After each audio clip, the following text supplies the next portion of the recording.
जम्मू कश्मीर के डोडा जिले में आतंकवादियों के साथ मुठभेड़ हुई, जिसमें एक अधिकारी समेत 4 सैन्यकर्मी शहीद हो गए, जबकि घायल हुए पुलिसकर्मी जिंदगी और मौत की लड़ाई लड़ रहे हैं। अब मेरे समझ में ये नहीं आ रहा कि इसकी जिम्मेदार दिल्ली में बैठी कमजोर डरपोक सरकार है या फिर धारा 370।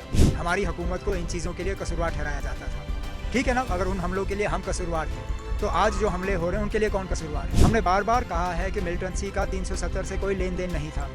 हटाने से भी मिलिटेंसी पर कोई खास असर नहीं पड़ेगा। कोई तो था जो ये कहकर सत्ता में आया था कि हम आएंगे तो एक सर के बदले 10 सर लेकर आएंगे। उनके 10 सर लाना तो दूर की बात, लेकिन अपने सैनिकों का जीवन भी इनसे बचाया नहीं जा रहा। कश्मीर में आतंकवाद की घटनाएं कम होने की बजाय बढ़ गई हैं। फर्क इतना सा है कि अब इन खबरों को हमारी राष्ट्रीय मीडिया उतनी प्रमुखता से नहीं उठा रहा जितना 10 साल पहले उठाया करता था। प्रधानमंत्री नरेंद्र मोदी के शपथ लेने के बाद से कितने आतंकी हमले हुए और कितने जवानों की शहादत हुई, जानेंगे फैक्ट्स एंड फिगर्स के इस एपिसोड में।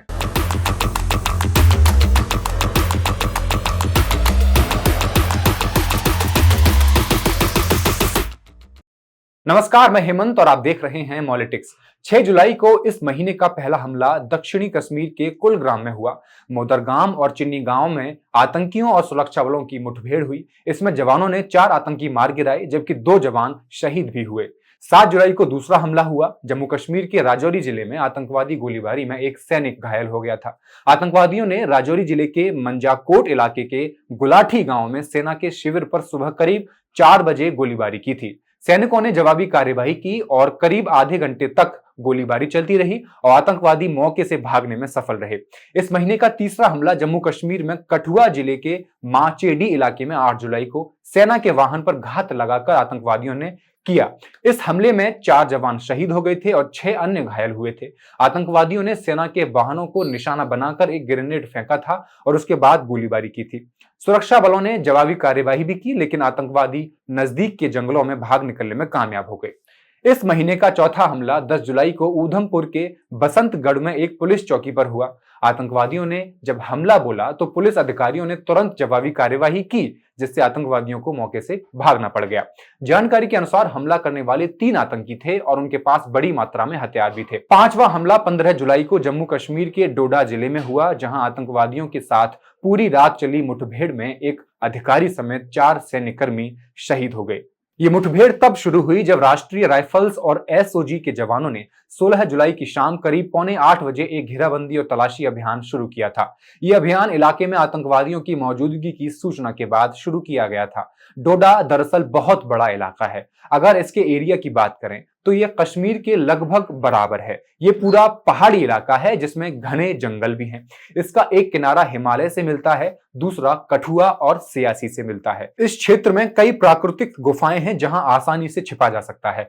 घने जंगल होने की वजह से हेलीकॉप्टर से सर्वे कराना भी बेहद मुश्किल हो जाता है। ऐसे में आतंकियों के छिपने के लिए बेहद मुफीद जगह इसको कहा जाता है। ऐसा माना जा रहा है कि आतंकियों का कैरेक्टर बदला गया है। आतंकी अब नाम बदलकर भी हमले कर रहे हैं। ये हाई वैल्यू टारगेट पर अटैक कर रहे हैं ताकि ज्यादा से ज्यादा सुर्खियां इनको मिल सकें। डोडा हमले की जिम्मेदारी भी कश्मीर टाइगर नामक आतंकी संगठन ने ली है। सेना का कहना है कि आतंकियों के पैटर्न को जानकर उन्हें माकूल जवाब दिया जाएगा। ये 4 हमले जुलाई के महीने के पहले 16 दिनों में हुए, जिसमें 4 सैनिक शहीद हो गए। कैप्टन ब्रजेश थापा, नायक डी राजेश, सिपाही विजेंद्र और सिपाही अजय। शहीद हुए कैप्टन ब्रजेश थापा के पिता कर्नल भुवनेश थापा ने अपने बेटे को याद करते हुए कहा कि उन्हें इस बात पर गर्व है कि उनके बेटे ने देश और देश की सुरक्षा के लिए कुछ किया है। जब मुझे बताया गया कि अब वह नहीं रहा तो मुझे यकीन नहीं हुआ। वो बचपन से ही भारतीय सेना में जाना चाहता था। सेना की ड्रेस पहनकर घूमता था। इंजीनियरिंग करने के बाद भी वह सेना में जाना चाहता था। उसने एक बार में ही परीक्षा पास कर ली और सेना में भर्ती हो गया था। खुद को संभालते हुए इस फौजी पिता ने कहा वो अपने बेटे के ताबूत को सलामी देंगे। इससे पहले जून के महीने की बात करें तो जून के दूसरे हफ्ते के मात्र 3 दिनों में 4 हमले और हुए थे। आतंकवादियों ने रियासी, कठुआ और डोडा जिलों में 4 स्थानों पर हमले किए, जिसमें 9 तीर्थयात्रियों की मौत हुई थी और 1 सीआरपीएफ जवान शहीद हुआ था। वहीं 7 सुरक्षाकर्मी और 43 श्रद्धालु घायल भी हुए।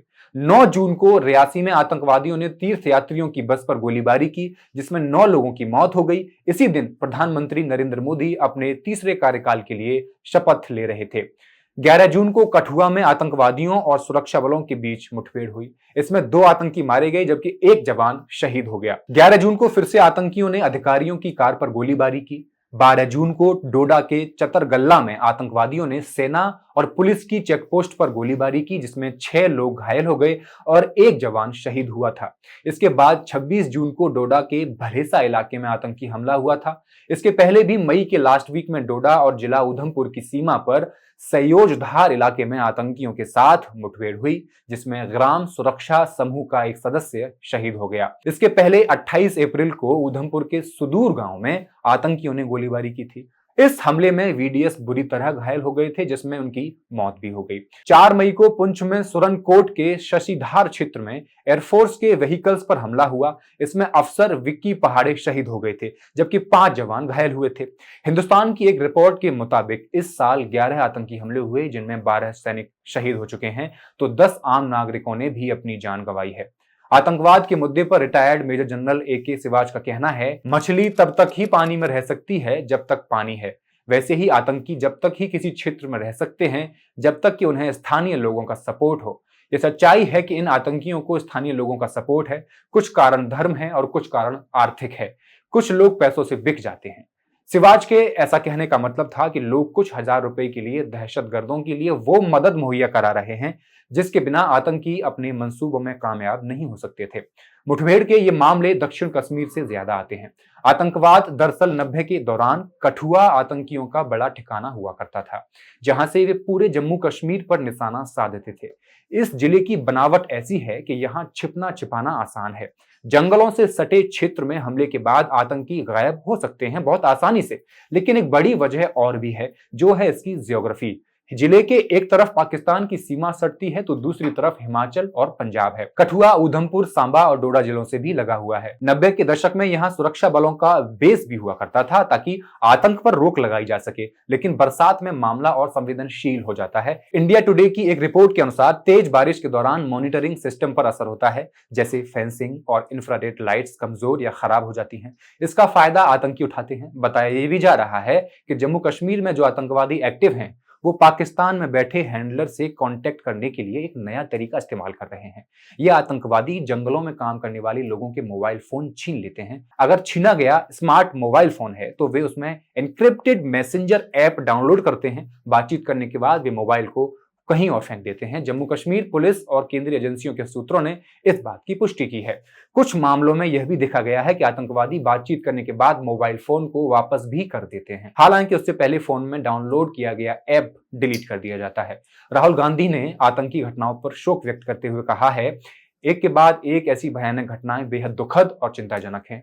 लगातार हो रहे ये आतंकी हमले जम्मू कश्मीर की जर्जर स्थिति बयान कर रहे हैं। भाजपा की गलत नीतियों का खामियाजा हमारे जवान और उनके परिवार भुगत रहे हैं। हर देशभक्त भारतीय की यही मांग है कि सरकार बार बार हो रही सुरक्षा चूकों की पूरी जवाबदेही लेकर देश और जवानों के गुनहगारों पर कड़ी से कड़ी कार्रवाई करे। दुख की इस घड़ी में पूरा देश आतंकवाद के खिलाफ एकजुटता से खड़ा हुआ है। सवाल उठता है कि जब सरकार को पता है कि ऐसी घटनाएं बराबर हो रही हैं, जिसकी जानकारी समाचार एजेंसियों से कहीं अधिक खुफिया एजेंसियों और गृह मंत्रालय के पास मौजूद है, तो जम्मू क्षेत्र में विशेष एहतियात और नाकेबंदी संभव क्यों नहीं हो पा रही। हाल के दिनों में देश के प्रधानमंत्री और रक्षा मंत्री राजनाथ सिंह बीच बीच में भारत के प्रतिरक्षा क्षेत्र को लेकर बढ़कर दावे करते रहते हैं। आम चुनाव के वक्त अक्सर पाक अधिकृत कश्मीर को वापस भारत के कब्जे में लेने के दावे करते रहते हैं, लेकिन असल वास्तविकता तो यह है कि सीमा पार से जब चाहे आतंकी प्रवेश पा रहे हैं। एक सवाल आपके लिए छोड़े जा रहा हूं, क्या राजनाथ सिंह को इस्तीफा दे देना चाहिए? कमेंट करके बताइए और मॉलिटिक्स को सब्सक्राइब कर लीजिए। शुक्रिया।